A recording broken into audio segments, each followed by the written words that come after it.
Het is nog maar begin november, maar er wordt al volop geknald met vuurwerk in de provincie. Burgemeester José van Egmond van Rijmerswaal constateert dat wij zien dat vuurwerkoverlast niet meer begint bij oud en nieuw, maar eigenlijk al vanaf het moment dat het vroeg donker wordt, dus in september. En verder vandaag in deze Zeeland Nu. 1200 scholieren ontmoeten werkgevers. En verborgen groep jongeren draagt steentje bij.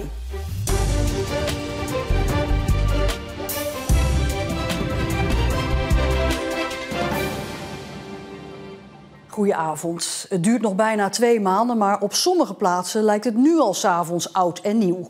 Zoveel vuurwerk wordt er afgestoken.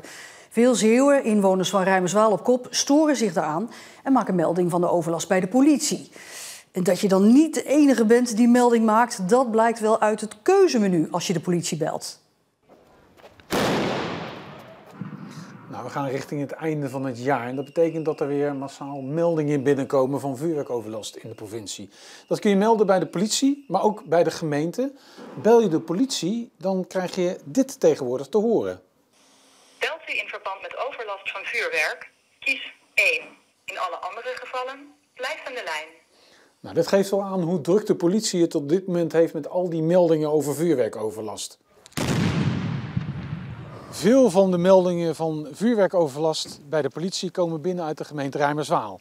En dat baart de burgemeester zorgen. Maar dat illegale vuurwerk, dat is echt verschrikkelijk. En dat zijn soms bijna bommen. Vanmorgen vroeg, bij de benzinepomp in Krabbedijken, bij het spoor. Kinderen, pubers naar school toe. En achter mensen nog eventjes rotjes knallen. Ja, het is schering en inslag soms. Het is elke week wel hoor. Wij hebben een plan van aanpak en dat varieert van preventieve maatregelen. Dus bijvoorbeeld voorlichting in groep 8 op scholen. Onze jongerenwerkers die de straat op gaan, met jongeren praten. Tot en met repressieve maatregelen, dus echt ook handhaven. Rijmerswaal, met name Krabbendijken, scoort hoog in het aantal meldingen van vuurwerkoverlast. Verbaast u dat? Nee, dat verbaast me niet. Overigens, in de andere kernen hebben wij eigenlijk ook wel vergelijkbare cijfers. Dus in dat opzicht springt Krabbedijken er niet uit. Maar wel in de zin dat wij zien dat vuurwerkoverlast niet meer begint bij oud en nieuw, maar eigenlijk al vanaf het moment dat het vroeg donker wordt, dus in september. Daarom doet de burgemeester vooral een oproep richting ouders. Ouders, heb het erover met je kinderen. Kijk eens een keer in hun zakken. Bespreek dit ook met je kinderen. Ouders hebben de eerste verantwoordelijkheid. Ja. Dat is zeker een oplossing, ja. Wij zijn ook in gesprek met de buren geweest, met hun kinderen die vuurwerk afstaken bij ons buiten. Ik denk dat vaak ouders helemaal niet weten dat hun kinderen het vuurwerk hebben. Je ziet vaak genoeg in de media verschijnen dat bij kinderen ineens onder het bed pakketten zwaar vuurwerk gevonden worden waar de ouders niets van af weten. Dus ik vraag me af of dat heel veel gaat helpen. Ja, u riep zelfs op dat predikanten wellicht de ouders daarin kunnen toespreken. Nou kijk, predikanten zijn ook onderdeel van onze samenleving. Net zoals het onderwijs een onderdeel is. Net zoals de jongerenwerkers, verenigingen, voetbalverenigingen. Het gaat er mij om dat we het met elkaar ook bespreekbaar maken. Dat we elkaar durven aanspreken erop. Dat we het gesprek hebben met elkaar. Dat het nu afsteken van illegaal vuurwerk gewoon niet normaal is. Mijn kleinkinderen spreek ik er wel op aan. Die van ja, want die is 17 en die koopt potten en vuur. Ik zeg, begint er niet aan, maar dat komt niet aan. Nou, net zoals met heel veel maatschappelijke problemen, dit vraagt tijd. En bewustwording, ik denk dat dit nog jaren vergt. En we moeten het echt samen doen. Of het zal werken om ouders erbij te betrekken, is nog maar de vraag. Want Rijmerswaal scoort al jaren hoog als het gaat om meldingen van vuurwerkoverlast.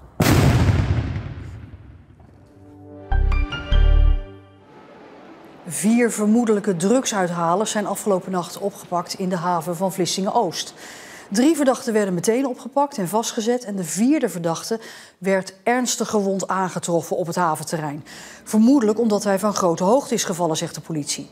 Deze verdachte is naar het ziekenhuis gebracht.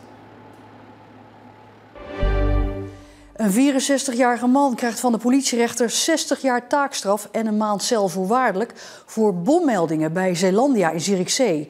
Ook mag hij 2 jaar geen contact hebben met medewerkers van het bedrijf. Zeelandia maakt ingrediënten voor bakkerijen en de man werkte er 12 jaar. Maar kon het niet loslaten toen dat stopte. Hij mailde het bedrijf in september vorig jaar dat er 3 brandbommen zouden afgaan. En de bommelding zag hij als een laatste poging om in contact te komen. Voor een eerdere bommelding kreeg de man al eens ruim 100 dagen celstraf. 1200 scholieren en studenten van allerlei scholen in Zeeland liepen vandaag rond op bedrijvenbeurs Contacta in Goes.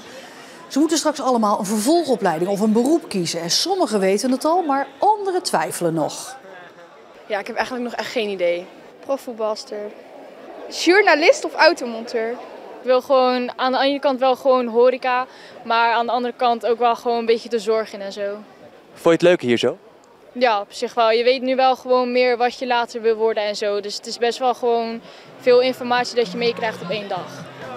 En ook weten nog niet alle jongeren of ze wel in Zeeland willen blijven.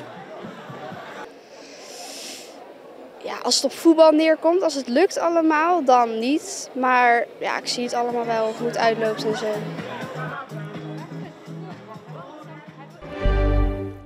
En alweer een afsluiting in Zeeland. De N57 is vanaf 8 uur vanavond afgesloten bij Middelburg.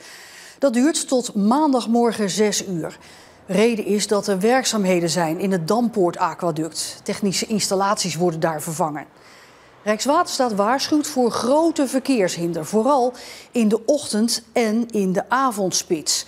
En weggebruikers worden dan ook geadviseerd de weg te mijden. Het is een moeilijk te bereiken doelgroep, jonge mantelzorgers. Welzijnsorganisaties willen deze groep jongeren ook ondersteunen, maar dat is lastig. Vooral omdat jongeren zichzelf helemaal niet zien als mantelzorger. De 19-jarige Fleur uit Middelburg is zo'n jonge mantelzorger. Een cappuccino of latte? En ook zij zag zichzelf lange tijd niet als mantelzorger.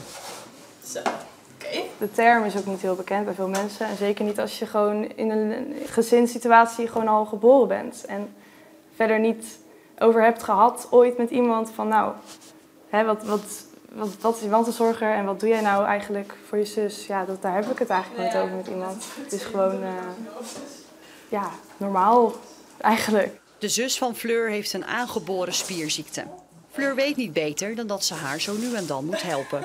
Van koffie zetten, naar jas aan, uitdoen, naar gewoon thuis zijn om voor haar te zijn als zoiets is. Want ze werkt vaak thuis, dus als er dan een keertje iets gepakt moet worden of de laptop moet in de oplader. Er zijn hele kleine dingen die gedaan kunnen worden die ik dan, wat ik kan doen, doe ik graag. Volgens onderzoek van de GGD is 1 op de 13 jongvolwassenen mantelzorger.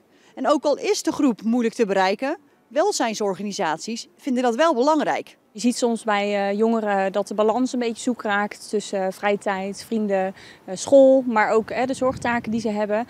En ja, dat kan wel voor problemen zorgen op dat moment zelf, maar ook op latere leeftijd. Dus daarom is het wel heel belangrijk dat er ondersteuning mogelijk is en dat ze weten waar die is. Hè? Want daar zit het hem ook vaak in, dat mensen niet goed weten dat er hulp is en waar ze dan ook voor de hulp terecht kunnen. Maar omdat veel jongeren zich dus niet als mantelzorger zien, blijft het een opgave ze te bereiken. Hier moet je continu aandacht voor hebben. We zijn dit jaar in ieder geval wel druk bezig geweest om meer bekend te maken over jonge mantelzorgers. Door onder andere met professionals contact te hebben, met scholen, voorlichting te geven. Bij de Manteling, die actief is voor mantelzorgers op Walcheren, loopt daarnaast ook al enkele jaren een project speciaal voor jonge mantelzorgers. Maatje voor jou. Het Maatjesproject houdt in dat je bezoek krijgt van een bezoekvrijwilliger. Dat is ongeveer 1 keer in de 2 weken. En het is met name gericht op samen leuke dingen doen. Een stukje afleiding. Iemand die er speciaal voor het kind of jongere is. Naast alle zorgen die er zijn binnen het gezin. Ik heb ook gesprek gehad met mensen van de Manteling. Die mij gewoon hielpen om ook te begrijpen dat het dus niet normaal is voor sommige mensen. En dat het ook oké is als je een keertje er niet oké mee bent, zeg maar. Dat het niet erg is om een keer te zeggen van ik ben er een beetje klaar mee of ik zit er even niet, ik zit er even doorheen. Of dat je ook jouw verhaal kwijt kan, zeg maar. En er gaat toch veel zorg naar de persoon die het meeste nodig heeft. Dus dat is logisch. Maar dat je gezien wordt is zeker fijn. Ja. Tot straks! En aanstaande vrijdag 10 november dan is het de dag van de mantelzorger. Op verschillende plekken in de provincie worden mantelzorgers dan in het zonnetje gezet. Ja, over het algemeen veel regenachtige plaatjes in Zeeland vandaag. En ook stond er een matige tot krachtige en aan de zee soms harde wind. En de komende dagen blijven regenachtig. Temperatuur die ligt rond de 10 graden. En tot zover deze Zeeland Nu. Nog een hele fijne avond en graag tot morgen.